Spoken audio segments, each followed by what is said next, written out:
So a very good evening to you all. Okay, and I hope that you people are studying at home. Is it so? And you people are safe wherever you are, and you people are studying also. है ना, सिर्फ safe रहने से नहीं होगा, पढ़ाई लिखाई भी करना होगा, है ना, घर पे रह के पढ़ाई लिखाई करना होगा. ओके, चलो ठीक है. So we were discussing the chapter acid, bases and salts in the previous class. Is it so? So in the previous classes we have discussed about that what are acids, what are bases, what are the physical properties of acid, physical properties of bases, what are strong acids, what are weak acids, what are strong base, what is a weak base, and how can we calculate the strength of an acid, what are the indicators of an acid. Is it so? So all these things we have discussed. Okay, the different indicators of the acid base, the different acid base indicators. Is it so? The turmeric, then your litmus, methyl orange, and naphthalene, phenolphthalein. Is it so? So all these indicators we have discussed about all these indicators and the color change which takes place. Is it so? We have discussed about it. Okay, chalo, okay. Now we have discussed the chemical properties of acids, chemical properties of base, that how it reacts with metal, how it reacts with oxygen, how it reacts with metal hydrogen carbonate, how it reacts with metal carbonate, how an acid and base reacts, what is neutralization reaction. Okay, then when we add the water to acid or base with acid, whether that reaction is an exothermic reaction or an endothermic reaction. So we have discussed many things. We have read about the pH. Is it so? About the pH scale which ranges from 0 to 14. Is it so? In which the 7 is the neutral point. Is it so? 0 is the 0 point is the strongest. Which if any salt, I'll give you one example. Suppose two acids has been tasted, and tasted means TESTED. Okay, not TASTED. Okay, not tasted, tested. So one acid's pH is 2, pH 2, and the other acid is of pH 4. So can you tell me that which one is the strong acid? The acid which is having pH 2 or the acid which is having pH 4, which will be the strong one? Well, what do you think? So I think that the pH 2 will be the stronger one. Is it so? Because we have discussed that lower the value of pH, stronger is the acidic character. Is it so? जितना कम pH होगा acidic character उतना ही ज़्यादा होगा. क्यों? क्योंकि हम लोग को ये देखे थे कि जब हम लोग pH स्केल देखे थे तो हम लोग क्या देखे थे कि pH का जो वैल्यूज होता है 7 से क्या होता है 7, 6, 5, 4, 3 में ऐसे क्या हो रहा है, यहाँ पे हाइड्रोजन आयंस का कंसेंट्रेशन बढ़ता है. In the left hand side जब हम लोग मूव करते हैं, लेफ्ट हैंड साइड में हम लोग जब मूव करते हैं तो हम लोग क्या जानते हैं कि हाइड्रोजन आयंस का कंसेंट्रेशन जो होता है वो क्या होता है, इंक्रीज होता है. और ये भी हमको पता है कि अगर हाइड्रोजन आयंस का कंसेंट्रेशन इंक्रीज होगा तो क्या होगा. If the concentration, if the number of hydrogen ions are increasing, then what will happen? क्या होगा बताओ, बोलो क्या हो सकता है. So if the number of hydrogen ions are increasing, this means that the acidic strength is also increasing. हम लोग डिस्कस किए हैं इसके बारे में पूरा, है ना, बस एक रिवाइज करवा रहे हैं और कुछ नहीं. आज का टॉपिक जो भी है उसको स्टार्ट करने से पहले हम लोग बस थोड़ा सा रिवाइज कर ले रहे हैं कि हम लोग क्या पढ़ चुके हैं, है ना, कि नंबर ऑफ हाइड्रोजन आयंस के ऊपर में एसिडिक बेसिक कैरेक्टर डिपेंड करेगा. अगर नंबर ऑफ हाइड्रोक्साइड आयंस ज़्यादा है तब उसको हम लोग क्या बोलेंगे, स्ट्रॉन्ग बेस बोलेंगे. Is it so? तो ये सब हम लोग डिस्कस कर चुके हैं. ठीक है, चलो ठीक है. अभी नेक्स्ट जो है हम लोग जो डिस्कस करने जा रहे हैं वो डिस्कस करने जा रहे हैं कि जो हमारा एसिड बेस जो भी हम लोग पढ़े कि ये होता है acids, this is base, this is acid, this is the property of acid, this is the physical property, this is the chemical property, this is जैसे हम लोग पढ़े थे अलग अलग हम लोग सोडियम हाइड्रोक्साइड, ब्लड, मिल्क, है ना, टूथ इनामल, ये सब अलग अलग कुछ कॉमन सब्सटेंसेस थे जिसके हम लोगों ने पीएच भी पढ़े थे. पीएच कितना होता है वैल्यू, तो ये सब लोग पढ़ता. अब सवाल ये है, द क्वेश्चन अराइजेस कि ये सब तो ठीक है, अब आओ जानते हैं कुछ और, है ना. क्या जानते हैं तो अब ये जानने का कोशिश करते हैं कि ये जो भी है एसिडिक कोई भी सब्सटेंस या फिर कोई भी बेसिक सब्सटेंस है या फिर ये जो भी सब्सटेंसेस हैं, ये सब्सटेंसेस हमारे एवरीडे लाइफ में क्या कोई हेल्प करते हैं, है ना? Whether they are helpful for us in our day to day life, and if they are helpful then how, क्या क्या ऐसा चीज़ है, क्या क्या ऐसा जगह है ना, जहाँ पे ये एसिड बेस ये सब जो कॉन्सेप्ट है, ये सब जो इन लोग का जो एसिड का एक वैल्यू पीएच वैल्यू है, बेस का एक पीएच वैल्यू है, एक strong acid, strong weak base, weak acid, weak base, जितने भी हैं ये सब क्या मेरे लिए हेल्पफुल हैं, और अगर हैं तो कहाँ हैं, कैसे हैं, ये सब आओ थोड़ा सा हम लोग आज जो है वो डिस्कशन इसके बारे में करते। अंडरस्टूड? चलो, तो कॉपी वगैरह निकाल के रेडी रहना, है ना? नोट्स वगैरह लिखना पड़ेगा, है ना? क्योंकि विदाउट नोट्स पढ़ाई लिखाई नहीं है, विदाउट नोट्स कोई पढ़ाई लिखाई नहीं होता, ये बात हमेशा याद रखना। अगर तुम लोग नहीं नोट्स बना रहे हो, तुम नहीं बना रही हो नोट्स, दिस मीन्स कि तुम मेरे साथ तो नहीं है, तुम अपने साथ ही गलती कर रही हो। तो अब तुम समझ लो तुमको क्या करना है ना, मैं ज़्यादा नहीं समझाऊंगा बिकॉज ज़्यादा बोलना इज़ नॉट गुड। बार बार एक ही बात मैं नहीं बोलता, ठीक है?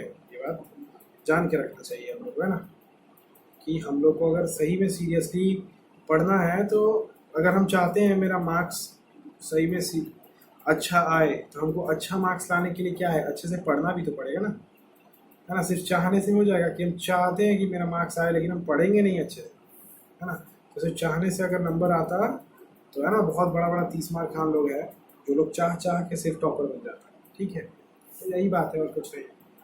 तो चलो कोई नहीं, आगे बढ़ते हैं ना, ज़्यादा नहीं बोलना चाहिए। चलो, तो we will be studying today, okay, we will be studying the importance, we will be studying the importance of pH in our everyday life, okay, and in that we will be starting with the plants and animals case, okay, that whether the plants, the animals, our body, whether our body, whether the plant body, whether the animal body, they are pH sensitive और not. PH sensitive का मतलब क्या होता है सब कुछ समझाएंगे। PH किस किस के ऊपर, किस किस फैक्टर के ऊपर डिपेंड कर सकता है, ये भी समझेंगे हम लोग आज, है ना? सब कुछ हम लोग जो है वो डिस्कशन आज करेंगे। अंडरस्टूड? कोई दिक्कत इसमें नहीं है, ठीक है? चलो कोई नहीं, ओके, ठीक है। तो देखो, जैसे तुमको पता होगा ये बात, आई थिंक तुमको पता होना चाहिए कि हमारा जो बॉडी है, ह्यूमन बॉडी जो भी है, तो हमारे बॉडी का जो तुमको पता होगा शायद, आई थिंक तुमको पता होगा दैट हमारा बॉडी जो है, हमारे बॉडी में एसिड भी है, हमारे बॉडी में बेस भी है, क्योंकि तुम लोग क्या लाइफ प्रोसेस पढ़ के आए हो ना, वहाँ पे तुम लोग देखते हो कि कुछ एसिड है जो रिलीज होता है स्टमक में, कुछ बेसिस हैं जो रिलीज होता है स्मॉल इंटेस्टाइन में, है ना, for the digestion of food. पढ़े हो? तुम्हारी बॉडी में एसिड भी होते हैं, बेस भी होते हैं, ठीक है? तो हमारा जो बॉडी का जो पीएच होता है, ठीक है, एक सर्टेन रेंज है, there is a certain pH range, जिस पीएच रेंज में ही जो है हमारा बॉडी जो है इफेक्टिवली काम करता है ना? एकदम इफेक्टिवली का मतलब क्या होता है तुम लोग पता होगा, आई थिंक तुम जानती हो कि इफेक्टिवली का मतलब क्या होता है, लेकिन फिर भी अगर नहीं पता तो इफेक्टिवली आई थिंक तुमको पता है, नहीं बताऊंगा मैं, बस ये भी कोई बताने वाला चीज़ है। एग्जैक्टली। चलो, तो इफेक्टिवली अगर हमारे बॉडी को वर्क करना है तो our body requires a pH range of 7 to 7.8, 7 से लेकर 7.8 तक का पीएच रेंज में अगर हमारा बॉडी फ्लूइड्स है तो our body will work efficiently, ठीक है ना? जैसे मान लो कि हमको बुखार हो जाता है, हम लोगों को कभी कभी फीवर हो जाता है। फीवर में तुम ये देखती हो कि फीवर होता है तो हम लोग को खाने का मन नहीं करता, फर्स्ट ऑफ ऑल। चलो ठीक है, खा भी लिए तो खाना जो है वो जल्दी डाइजेस्ट नहीं होता, मैक्सिमम केसेस में कभी कभी वॉमिट हो जाता है ना, या फिर कभी कभी जो है वो बहुत लोगों को लूज मोशन हो जाता है। खाना अल्टीमेटली, खाना जो भी फूड हम लोग ले रहे हैं, the food we are taking, that is not digested properly, that is not digested completely. Is it so? ऐसा होता है। तो क्या कभी मतलब सोची हो कि मतलब क्यों ऐसा होता है? तबीयत खराब है तभी ऐसा हो रहा है, फीवर हुआ है तभी ऐसा हो रहा है, नॉर्मली तो कभी ऐसा नहीं हुआ। नॉर्मली तो कभी कोई बहुत ज़्यादा भी खा लिए तो इतना प्रॉब्लम नहीं हुआ, लेकिन अभी हो रहा है प्रॉब्लम, ऐसा क्यों है ना? तो ऐसा इसलिए होता है कि अभी हमने क्या कहा, अभी हम लोगों ने डिस्कस किया, अभी now we discuss that our body requires a fix pH, एक उसको चाहिए, पीएच का रेंज है कि अगर हमारा बॉडी का जो पीएच है वो 7 से लेकर 7.8 तक है, तब हमारा बॉडी जो इफेक्टिवली वर्क करेगा। लेकिन अगर ये पीएच हमारा चेंज होता है, मानो हमारा बॉडी का पीएच 7 से कम हो गया या फिर 7.8 से ज़्यादा हो गया, 8 हो गया, 8.2 हो गया, 3 हो गया, तब हमारा बॉडी इफेक्टिवली काम नहीं करेगा, है ना। तो ये बात हम लोग को जानना है। अब सवाल ये भी उठेगा, हो सकता है तुम ये पूछ सकते हो कि चलिए सर ठीक है, मान लेते हैं कि मेरा बॉडी का पीएच चेंज होगा, तो फीवर में बॉडी पीएच चेंज कैसे हो रहा है, समझ नहीं आया, है ना। What is the relation between fever and pH का चेंज हमारे बॉडी में। तो इसमें तुमको ये जानना चाहिए, यू शुड नो दैट अगर with the increase in the temperature the pH of a body okay changes with the change in the temperature of the body. बुखार में, फीवर में क्या होता है, टेम्परेचर बहुत ज़्यादा बढ़ जाता है, तो मेरा पीएच लेवल जो होता है, the pH level decreases, okay, the pH level decreases, pH level कम हो जाता है, understood. And since pH level कम हो जाता है तो हमारा बॉडी इफेक्टिवली जो है वो वर्क नहीं कर पाता है, अंडरस्टूड, समझ में आया। तो ये बहुत इंपॉर्टेंट है, पूछा जाता है 1 मार्क्स के लिए, 2 मार्क्स के लिए, छोटा छोटा पूछ सकते हैं, ठीक है। नेक्स्ट तुम देखो, प्लांट्स एंड एनिमल्स में ही तुमको पता है हमारा रेन होता है, रेन वाटर होता है ना, तो तुमको एसिडिक रेन के बारे में तुम पढ़े होगे, है ना। तुम क्लास 6, 7, 8 में पढ़ी होगी एसिडिक रेन के बारे में, ग्रीन हाउस इफेक्ट के बारे में, है ना। एसिड रेन क्या होता है ना, कि जब हमारे व्हीकल्स वगैरह से जो है वो हार्मफुल गैसेस काम कर रहा है इसी क्लास चलता है, देखा ना कि कर पहले बार रीचा के और भी हरम जादी सुतल। ओके। सो हम लोग क्या डिस्कस कर रहे थे, सो हम लोग ये डिस्कस कर रहे थे कि ये जो एसिड रेन होता है ना, the harmful gases like NO2, SO2, nitrogen dioxide, sulphur dioxide, जो हार्मफुल गैसेस निकलता है, the harmful gases goes into the atmosphere. Is it so? Atmosphere में जाने के बाद क्या होता है, ये it reacts with the water vapour. The water vapor which is present in the atmosphere, these gases react with the water vapor and forms nitric acid and sulfuric acid. HNO3 nitric acid and H2SO4 sulfuric acid. Is it so? वो acid, okay, the acid which is formed. Okay, so next when the rain comes down, this acid mixes with the rain and falls surface of the earth as acid rain. तो अगर तुम लोग से कोई पूछे, तो अगर कभी भी तुम लोग याद रखना कि इफ़ द पीएच है ना, तो अगर तुमसे पूछे कि एसिड रेन का पीएच कितना होता है, तो एग्जैक्ट पीएच नहीं पूछेगा, मे भी तुम लोग को क्योंकि बताएगा नहीं, तो तुम लोग से ये पूछ सकता है कि the pH of the acid rain is greater than 5.6, less than 5.6, less than 7, है ना। ये 3 ऑप्शन दे सकता है। तो तुम लोग हमेशा ये याद रखना that the pH of acid rain is less than 5.6, okay. ये चीज़ तुम लोग को याद रखना है, ठीक है। 5.6 पीएच का मतलब समझ ही रही होगी, मतलब ठीक ठाक ही है। उसका एसिडिटी, जो उसका एसिडिक कैरेक्टर है, जो उसका एसिडिक स्ट्रेंथ है, वो ठीक ठाक ही है। 5.6 का मतलब है ना, 7 न्यूट्रल है, 7 से 6, 6 से 5, तो 5.6 ठीक है, बहुत ज़्यादा वीक नहीं है, लेकिन ठीक है ना, नुकसान पहुंचा देता है। इज इट सो? चलो ठीक है, ठीक है, अंडरस्टूड। अभी नेक्स्ट द थर्ड थिंग जो अब हम लोग डिस्कस करने जा रहे हैं पीएच के बारे में, ठीक है, वो क्या है तुम्हारा, देख लो, वो है the pH of the soil, ठीक है। अब सॉइल का जो पीएच होता है ये बहुत ज़्यादा इंपॉर्टेंट है। अब ये क्यों इंपॉर्टेंट है, ये इसलिए इंपॉर्टेंट है क्योंकि हमको पता है कि for a healthy crop to grow, अगर कोई भी एक हेल्दी क्रॉप जो है, हेल्दी प्लांट जो है, अगर वो ग्रो करेगा, है ना, तो कब करेगा, जब उसको जो भी सॉइल हम लोग देंगे, है ना, जिस सॉइल में वो ग्रो कर रहा है वो सॉइल क्या हो, बेस्ट मटेरियल सॉइल हो, वो न्यूट्रल हो वो सॉइल, ना ही उसको एसिडिक होना चाहिए। The soil must not be acidic and it must not be basic. Basic नहीं है सॉइल, है ना, बेस ज़्यादा है उसमें, ऐसा नहीं है, एसिडिक ज़्यादा है वो, ऐसा भी नहीं होना चाहिए। न्यूट्रल होना चाहिए, न्यूट्रिएंट रिच होना चाहिए। न्यूट्रल और न्यूट्रिएंट रिच अलग अलग चीज़ है ना। सॉइल न्यूट्रल है मतलब वो ना ही एसिडिक है ना ही बेसिक है। सेकेंड थिंग, सॉइल में न्यूट्रिएंट बहुत ज़्यादा है, बहुत रिच है वो न्यूट्रिएंट्स। अगर ऐसा कुछ है तभी क्या होगा, तभी जो है वो प्लांट जो भी है मेरा वो हेल्दी उसका ग्रोथ होगा, है ना। There will be the healthy growth of the plant, is it so? तो हम लोग को ये देखना चाहिए, हम लोग ये टेस्ट कर सकते हैं ना, क्योंकि if the soil is acidic और basic then the healthy plant will not grow. Plant जो है वो, प्लांट का जो ग्रोथ है वो सही से नहीं होता, it will not be a healthy plant, the growth will not be there, proper growth will not be there, understood. अगर तुम्हारा सॉइल एसिडिक या फिर बेसिक होता है देन, ठीक है, तो ये बात भी समझ आ गया। सॉइल में भी हम लोग अपने पीएच को ही चेक करते हैं।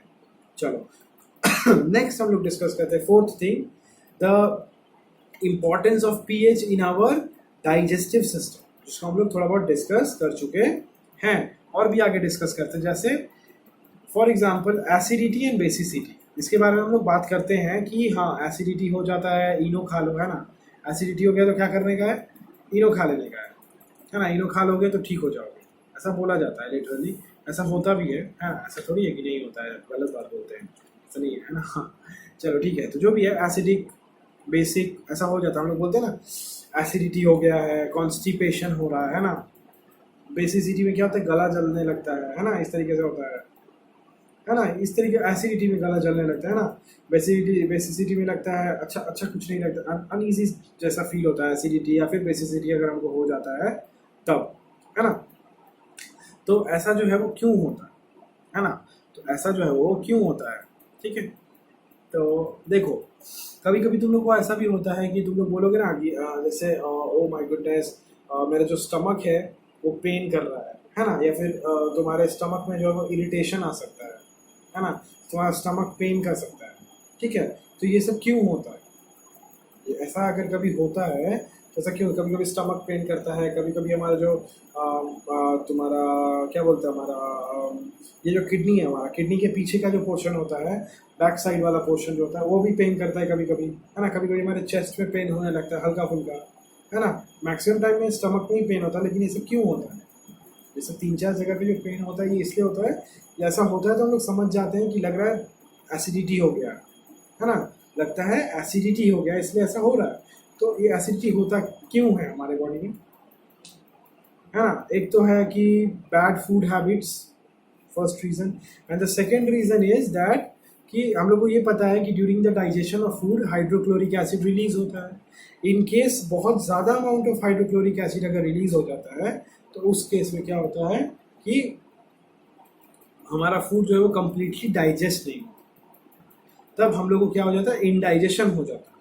हमारा फूड कम्प्लीटली डाइजेस्ट नहीं होता है, हम लोग को क्या हो जाता है, इनडाइजेशन हो जाता है। एंड उसी इनडाइजेशन की वजह से, है ना, इनडाइजेशन क्यों हुआ, due to the increased secretion of hydrochloric acid. ये सब याद रखना है, सब लिखते रहना है, सब इंपॉर्टेंट है। इनडाइजेशन क्यों हुआ, क्योंकि हाइड्रोक्लोरिक एसिड ज़्यादा सिक्रीट हुआ due to the more increase due to the more increase of the what, due to the more increase, due to the increased production or due to the increased secretion of hydrochloric acid in the stomach, इसकी वजह से indigestion हुआ। And due to this indigestion हम लोग को जो है वो इरिटेशन हो सकता है, पेन हो सकता है, ठीक है। तो अगर कभी भी ऐसा होता है तो हम लोग क्या करते हैं, है ना, इसका रीमेडी भी हम लोग को जानना है, दवा भी जानना है हम लोग को कि हम लोग क्या करते हैं, बताओ। तो हम लोग जनरली क्या लेते हैं, क्लास 7 में तुम लोग पढ़े थे कि we generally take antacids, ANTACIDS,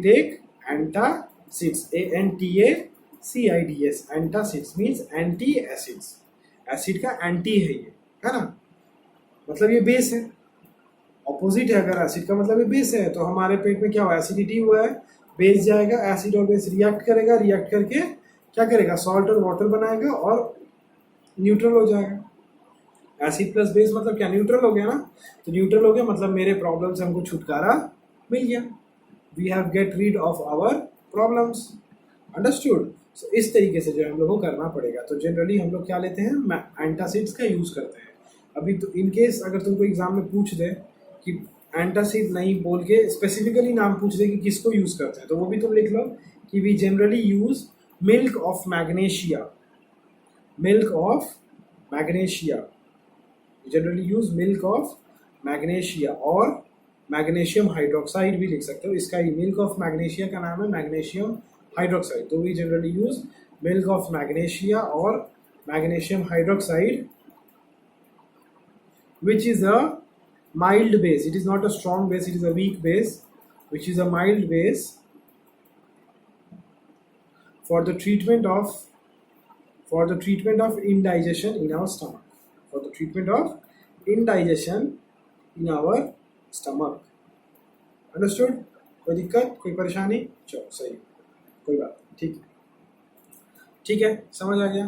okay चलो, अब हम लोग नेक्स्ट पे आते हैं. ठीक है, importance of pH as the cause of tooth decay. बहुत लोगों का देखना तुम टूथ डीके हो जाता है, दांत सड़ जाना जिसको बोलते हैं ना, दांत टूट जाता, मतलब सड़ के निकल जाता है दांत.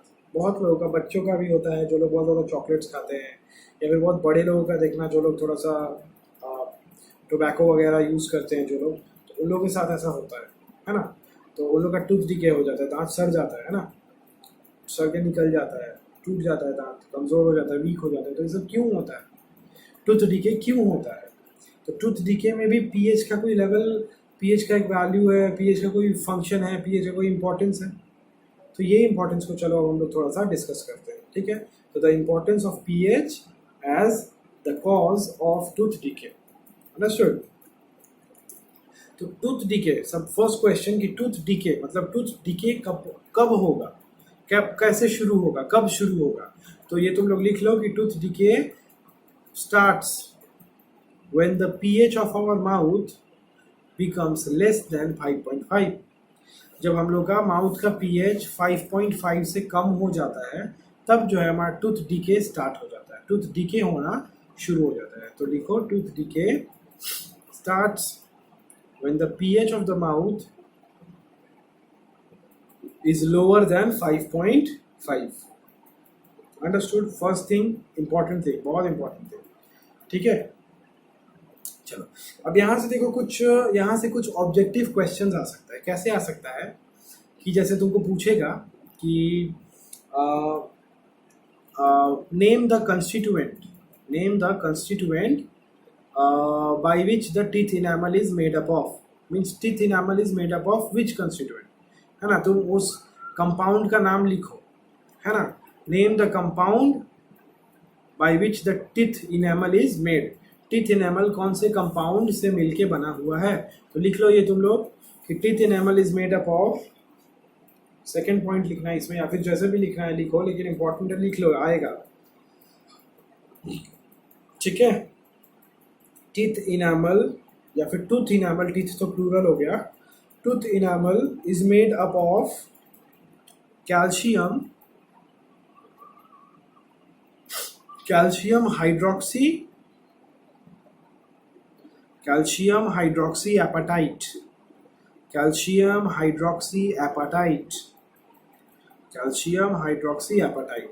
हाइड्रोक्सी एपाटाइट एक साथ होगा, HYDROXYAPATITE.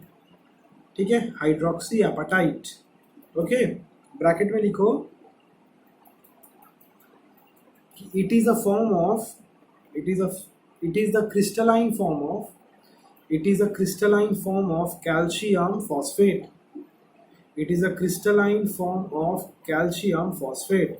Means calcium hydroxyapatite is a crystalline form of calcium phosphate. Understood? ये बात है, और इसी से मिलके बनता है tooth enamel. Tooth enamel is made up of calcium hydroxyapatite. Understood? And calcium hydroxyapatite is a what? It is a crystalline, okay, it is a crystalline form of calcium phosphate. एक और चीज़ लिख लो कि tooth enamel is the hardest substance in our body. अगर हमारे body का सबसे hardest कोई सब्सटेंस है, हमारे बॉडी में जो सबसे हार्डेस्ट सब्सटेंस है वो है टूथ इनेमल. ठीक है, तो लिख लो tooth enamel is the hardest substance in our body. ये सब क्वेश्चंस एमसीक्यू टाइप में आ सकता है, इसलिए करवा देना मुझे. ठीक है,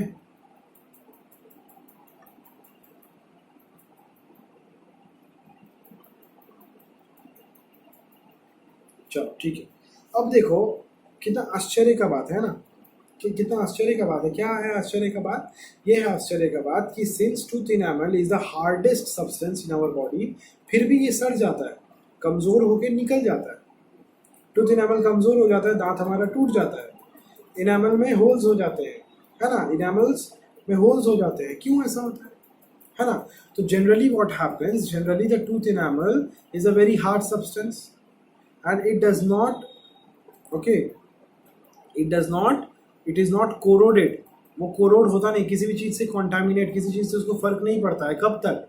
जब तक उसका pH 5.5 से ऊपर रहता है, 5.6, 5.7, 5.8 इस तरीके से, तब तक उसको किसी से फर्क नहीं पड़ता है। But as soon as the pH of the enamel become low than 5.5, okay, so what happens? The bacteria, ये सब चीज़ को पूरा लिख लो, जितना बोल